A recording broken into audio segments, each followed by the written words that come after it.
Buenos días, vamos a empezar corrigiendo los ejercicios que tenías que hacer para hoy.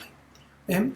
En el ejercicio 23, un cochecito que tiene una masa de 750 gramos y tiramos de él con una fuerza de 5 newton que formaba un ángulo de 30 grados con la horizontal. ¿Con la horizontal? ¿Con qué horizontal? Pues con la que sea, con una línea horizontal, pues centrada, por ejemplo, en el cochecito, con esta, forma 30 grados. Y me pide lo primero que calcule la aceleración. Si recordáis, lo primero que teníamos que hacer era dibujar todas las fuerzas que intervenían sobre nuestro cochecito. Además de la fuerza que nosotros estamos aplicando, que le he llamado F, actuará el peso, que es la fuerza con que la Tierra trae al cochecito, y la normal, que es la fuerza que la mesa ejerce sobre el cochecito, ¿vale? Si recordáis, dijimos que para poder resolver los problemas era de gran utilidad descomponer la fuerza inclinada en sus componentes rectangulares, es decir, en dos componentes perpendiculares entre sí y una de ellas en la dirección del movimiento. Si el cuerpo si el cochecito se mueve, lo va a hacer hacia la derecha, en esta dirección. Pues descomponemos la fuerza F en dos componentes, una F sub X y otra F sub Y. Una vez que la descomponemos utilizando las funciones trigonométricas seno y coseno. Recordar que f de x se calculaba multiplicando f por el coseno de 30, aquí lo he sustituido y me da 4,3, ¿vale? Y f sub y se calcula multiplicando f por el seno de 30, pero en este problema no lo vamos a utilizar. Entonces, recordar también que el peso de un cuerpo, que es una fuerza, es el producto de la masa por la aceleración que produce esa fuerza, y a esa aceleración le llamamos aceleración de la gravedad y vale 9,8. Para calcular el peso de un cuerpo se multiplica su masa por 9,8, ¿vale? Además, como si este cuerpo se mueve, lo va a hacer hacia la derecha, no lo va a hacer ni hacia arriba ni hacia abajo, la suma de todas las fuerzas verticales que actúan sobre el mismo tiene que ser cero. Las fuerzas verticales son P hacia abajo y N y F sub I hacia arriba. Luego el peso tendrá que ser igual a la suma de N y F sub I para que se puedan contrarrestar, para que la suma de todas ellas sea cero. No sé si eso lo entendéis. Entonces, para calcular la aceleración que adquiere el cuerpo, pues aplicamos la ecuación de Newton, la ecuación fundamental de la dinámica. La fuerza neta, la suma de todas las fuerzas, es igual a m por a. Como n y f sub i se han anulado con p, esta la habíamos descompuesto en las dos azules, luego ya no la tenemos. Entonces la suma de todas estas cuatro fuerzas es solamente f sub x. Pero f sub x ya teníamos aquí su valor, 4,3. Pues despejamos a, la aceleración será igual a f sub x. Aquí me falta una x, la voy a poner ahora mismo y así no se me olvida. Sería igual a ver si soy capaz de dar con el cursor en su sitio, aquí.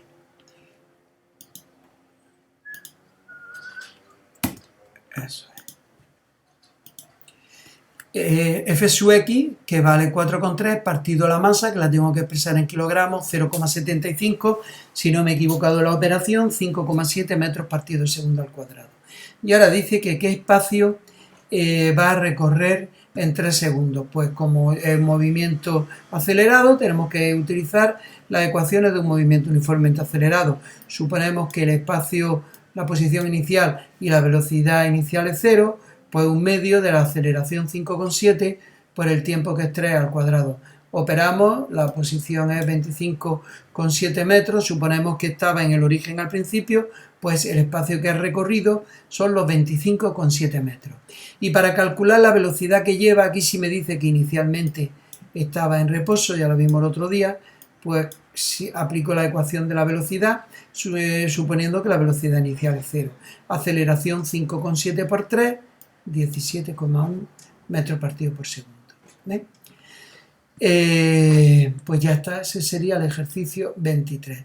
En el ejercicio 24 lo que teníamos era un cuerpo que estaba apoyado en un plano inclinado, entonces solamente actuaban sobre él dos fuerzas, el peso y la normal. Como si el cuerpo se mueve, lo iba a hacer en esta dirección marcada por esta línea amarilla, lo iba a hacer para acá, pues descomponíamos el peso en dos componentes, una en esta dirección y otra perpendicular. Como si este ángulo era 30 grados, ya vimos el otro día que este ángulo de aquí también es 30 grados. Luego P sub I se calcula multiplicando el peso por el coseno de 30, ¿vale? Y P sub X se calculará multiplicando el peso por el seno de 30, en vez de por el coseno, por el seno. He tenido en cuenta que el peso es igual al producto de la masa por la gravedad, he sustituido datos y he calculado P sub X. Y ahora, para calcular la aceleración, pues lo que tenemos que hacer es aplicar la ecuación de Newton, suma de todas las fuerzas igual a masa por aceleración. Si os dais cuenta, ya lo vimos el otro día también, como este cuerpo ni se va a hundir sobre el plano ni va a flotar, sino que va a continuar en esta línea, la normal que va hacia arriba y P sub I que va hacia abajo se tienen que igualar se tienen que anular entre sí. Por eso he puesto por aquí que n tiene que ser igual a P sub I. Aunque en este problema no lo vamos a utilizar porque todavía no estamos considerando el rozamiento. El caso es que si teníamos dos fuerzas, que era el peso y la normal, si el peso la he descompuesto en estas dos, ahora tenemos tres. El peso ya no lo tengo, esto ya lo he descompuesto, ya la he cambiado por otras dos. Luego tengo la normal y P sub I que se anulan entre sí, luego la suma de todas ellas será P sub X, que es la única que me queda.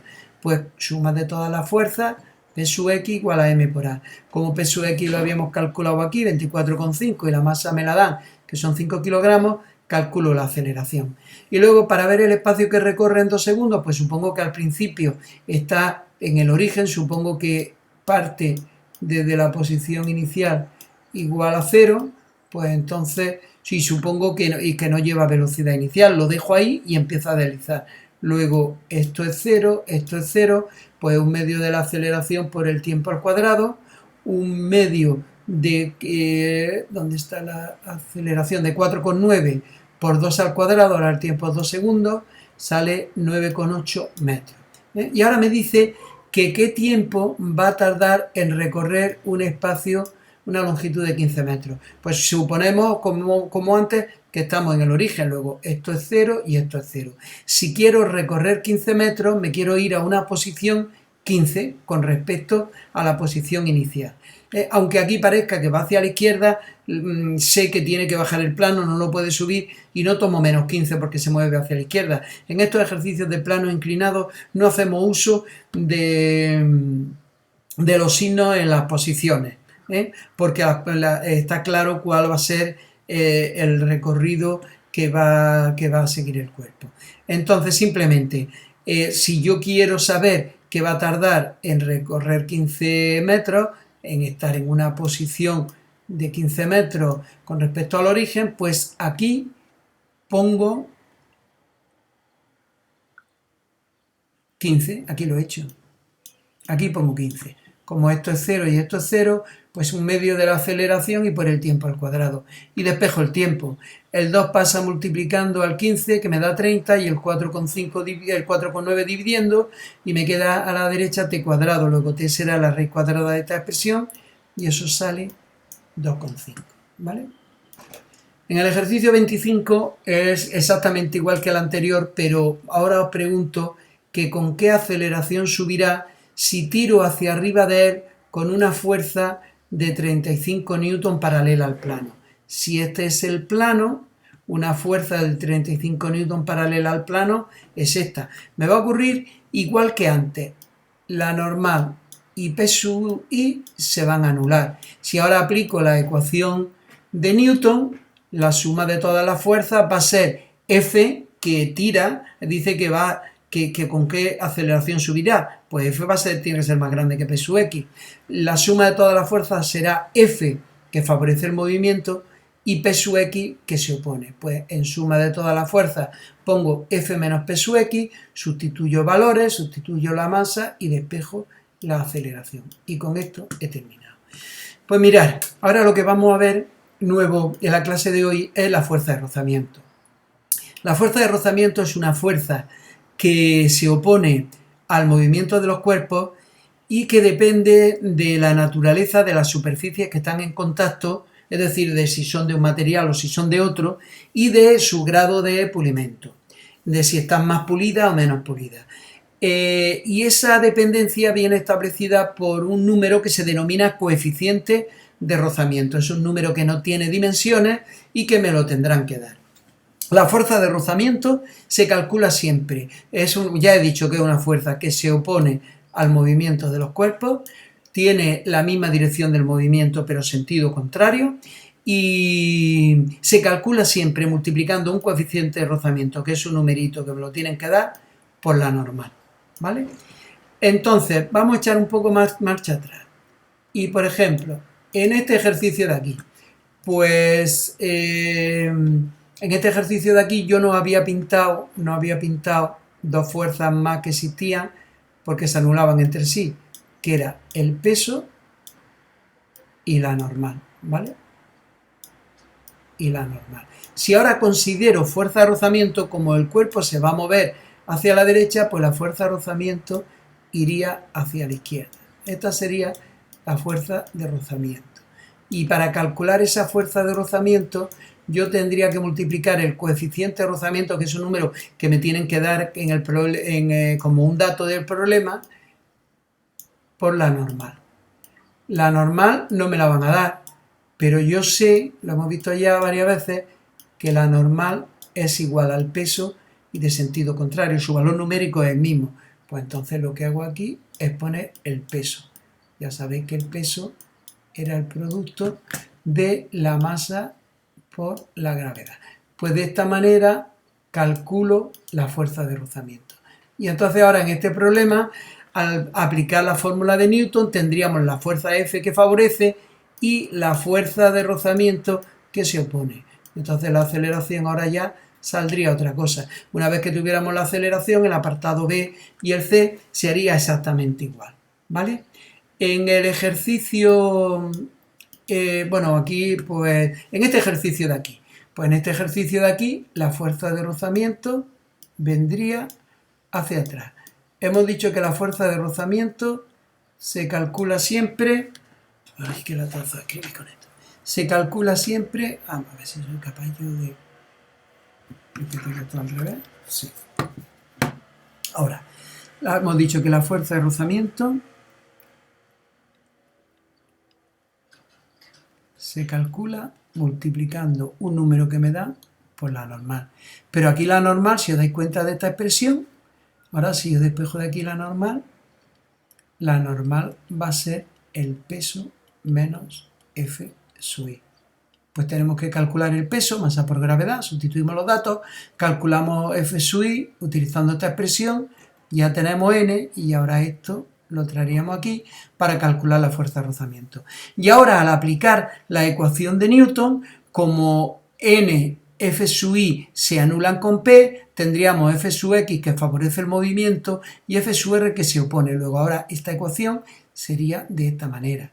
F sub X menos F sub R igual a M por A. ¿Lo veis? Bueno. Y en el último, en este de aquí, pues en este de aquí lo mismo, lo mismo. Si el cuerpo se mueve hacia allá, la fuerza de rozamiento vendría hacia atrás. Si la fuerza de rozamiento es siempre igual a el coeficiente de rozamiento por la normal, en este caso de aquí hemos dicho que la normal y P sub I, aquí lo tengo, son iguales, pues sería esto por P sub I. ¿Y cómo calculo P sub I? Pues P sub I hemos dicho que era, por ser la componente que forma el ángulo con la fuerza que quiero descomponer, P sub I es peso por el coseno de 30. Lo calculo aquí, lo sustituyo, y ahora cuando aplicamos la fuerza, la ecuación de Newton para calcular la aceleración, ahora la fuerza que favorece el movimiento es P sub X y P sub X, pero a P sub X se opondrá la fuerza de rozamiento y esto será igual a la masa por la aceleración. Y N y P sub I se siguen anulando, ¿vale? No sé si lo estáis entendiendo, no sé si voy muy rápido.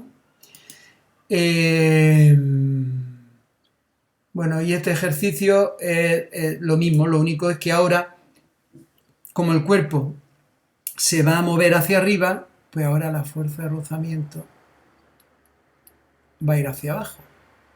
La fuerza de rozamiento, hemos dicho, ay, perdón, he apretado donde no debía. la fuerza de rozamiento, hemos dicho que siempre es nu por la normal. En este caso de aquí, la normal es P sub I. Pues la normal, que diga coeficiente por P sub I.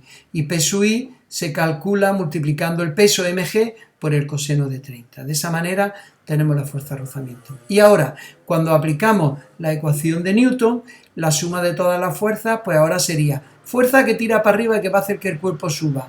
F, como antes, pero ahora las que se oponen son P sub X y la fuerza de rozamiento también. Luego esta expresión de aquí, si consideramos el rozamiento, se transformaría en fuerza que favorece menos P sub X que tira para atrás y menos fuerza de rozamiento que tira para atrás, igual al producto de la masa por aceleración. Y podría calcular todas estas cosas y de esa manera poder despejar la aceleración. ¿Vale? Bueno, pues no sé si esto es un poco... esto es de lo más dificilillo del curso. Entonces, aquí os he puesto una serie...